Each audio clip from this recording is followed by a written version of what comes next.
Од 2018 година е готов предлог на Законот за висока раководна служба, изготвен е од страна на Министерството за информатичко општество и администрација во соработка со невладиниот сектор. Целта на законот е професионализација на администрацијата со избор на директори преку јавни конкурси. Тоа значи, наместо во седиштата на политичките партии, функционерите од третиот ешалон да бидат избрани од страна на непартиски комисии, сочинети и од професионалци. Но законот остана во фиоките на Министерството. Дамјан Манчевски, министер кој учествуваше во подготовка на законот, не е дел од новиот состав на владата. Во декември 2019 година тој го промовираше законот како голем чекор кон департизација на администрацијата. Доброто управување е пред се клучно за враќање довербата на граѓаните во институциите. Со законот за високата раководна служба ќе се остvari посебна цел од стратегијата за реформа на јавната администрација, а тоа е деполитизација на администрацијата преку зајакната примена на начелата на заслуги, еднакви можности, соодветна правична етничка стапеност, како и професионализација на високите раководни позиции.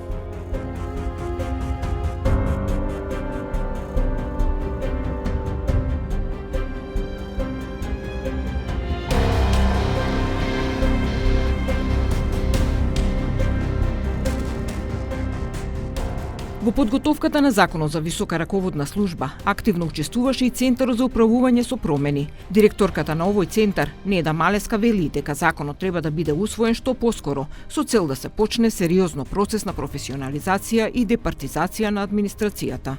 Практично се уште овој закон не е во процедура, во собраниска процедура, беше во 2019 година, беше повлечен, сега повторно треба да оди во собраниска процедура и од собраниска процедура до негово усвојување минува време. Управните и надзорните одбори, начинот на нивниот избор во 2017 и денес во 2021 не е променет, ниту пак начинот на избор на високите раководни службеници, односно оние кои што ги предводат институциите.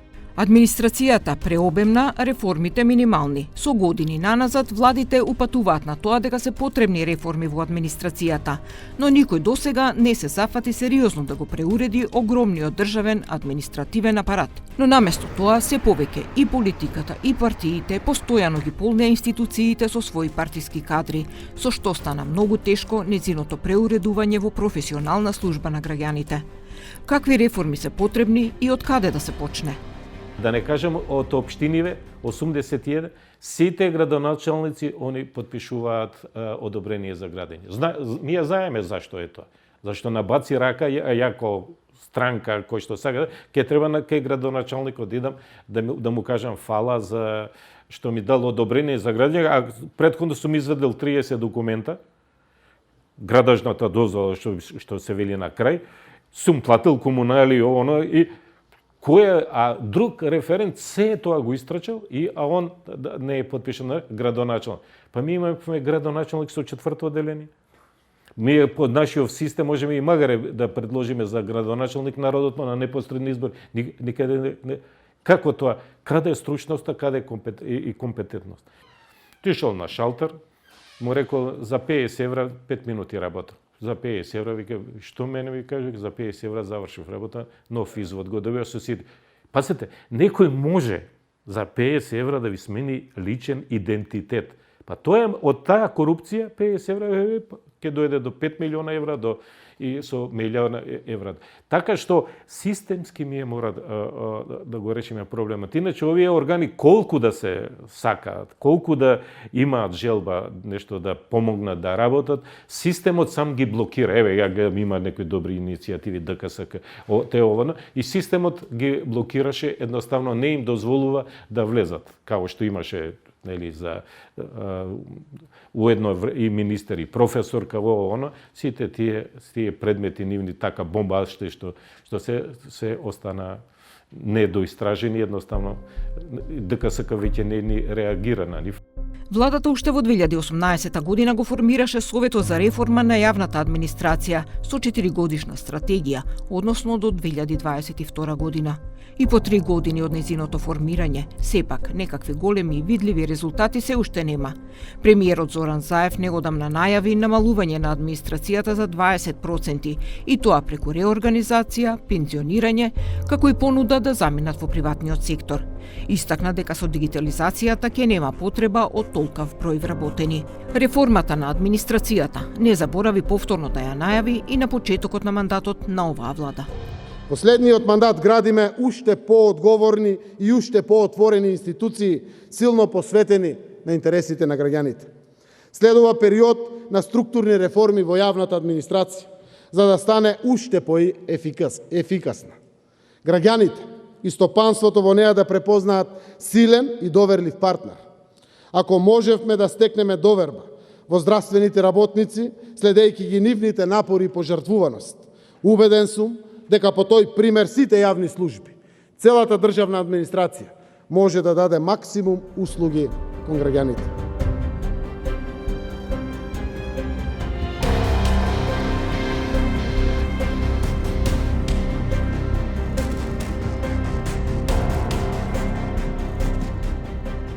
Но наспроти постојаните ветувања, бројките на вработени во министерствата укажуваат дека има пренатрупана администрација. Малеска оценува дека веќе 4 години оваа владеачка гарнитура постојано вели дека ќе ја намали администрацијата, па дури и дека ќе се рационализираат институциите. Но бројките го покажуваат сосема спротивното. Според анализите на Центарот за управување со промени, 3 до 5% годишно има природен одлив на вработени по пат на пензионирање, што е доволно за постепено намалување на јавниот сектор, но новите вработувања се двојно поголеми.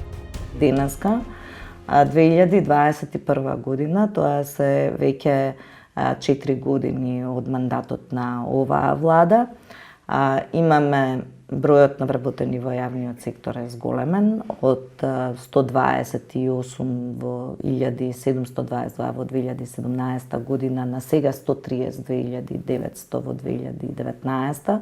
Се уште го немаме последниот извештај од страна на Министерство за информатичко општество и администрација. Допрва го очекуваме, тој број верувам ќе биде и поголем. Тука не е вклучен бројот на оние кои што заминуваат во пензија, значи дека оваа бројка во апсолутен износ расте и веќе и повеќе од ова што ги прикажуваат овие бројки. Значи јавната администрација продолжува да се зголемува. Бројот на институции продолжува да расте, само во минатата година имаме 5 нови институции. Администрацијата е клучна за демократијата. Ефикасна администрација значи функционална демократска држава. Политичкиот аналитичар Александар Кажаловски вели дека администрацијата е преобемна и во старт треба да се преполови за да стане функционална. На Фејсбук се појави пред некое време записник од седница на владата на Социјалистичка република Македонија 88, која се барало да се прошири администрацијата за 1000 нови вработени за да нема социјални притисоци. Заклучокот бил дека нема можност за такво нешто да се направи по цена на социјални немири, бидејќи во тој случај администрацијата ќе надминала границата на економска исплатливост од 40.000 вработени. Со денешната бројка од над 130.000 изгледа неверојатна таа приказна, но сосема добро функционирала во социјализмот администрацијата и со 40.000 вработени. И јас сметам дека во старт треба да се преполови, а богами да се намали за 80%. Според податоците на Министерството за информатичко општество и администрација, во изминативе 5 години бројот на институциите и на вработените во јавниот сектор постојано растел. Со ова, преобемната администрација секоја година примила по околу 1000 вработени.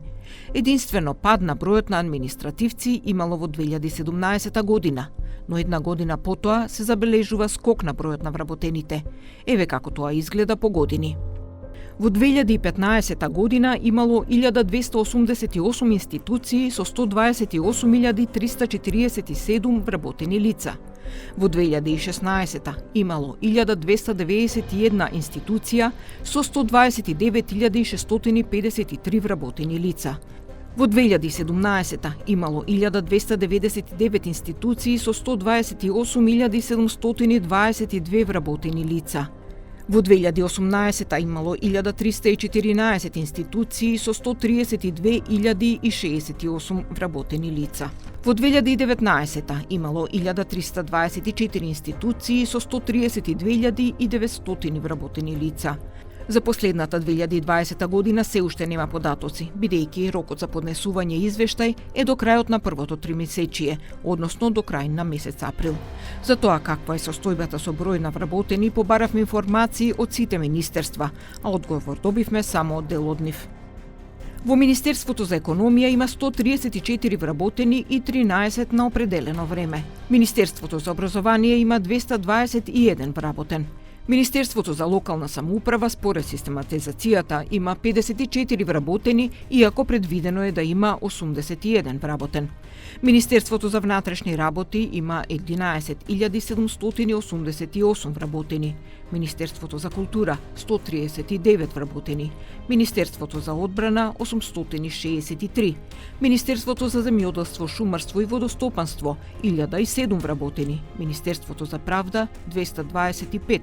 Министерството за труд и социјална политика 247. Министерството за политички систем и односи меѓу заедниците 1209 вработени. И токму ова министерство со кое раководи Артан Груби, во кое со години наназад на име рамковни вработувања се трупаа административци кои земаа плата, а не доаѓаа на работа, ја заокружи процедурата за прераспределување на овие вработени. Министерот за информатичко општество и администрација Јетон Шакири предходно најави дека овие вработени, доколку два пати одбијат понуда, ќе добијат отказ. По подготвување на списокот, тие што нема да прифаќа според законот, нацрт законот, ќе се префрла во трансфер листата во Министерството за информатичко општество. Во таа трансфер листа ќе се понуди и втора опција, но ако не го прифаќат и тоа, ќе се раскине работниот однос. Политиката и партијата длабоко навлегува во државниот апарат.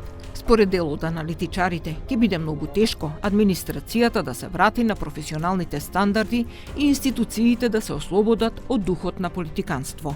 На партиите тоа не им одговара и за жал се направи таква една клиентелистичка спрега да и што потекнува период од доживувањето на државата како решавач на сите проблеми, особено за вработувањето, што се влечка уште од социјализмот и од погрешната фраза нели учи факултет за да не работиш и туку да се пикнеш во администрација и тоа да биде кариерата, што е погубно за државата само по себе, но партиите тоа го користат како повратна врска за гласање, односно да враќање на услугата, условно речено на вработување, за потоа да добијат гласови и за жал предходната влада на ВМРО ДПМН го усоврши бајаги, ама не гледаме дека на оваа новата влада на СДСМ нешто прави во врска со тоа.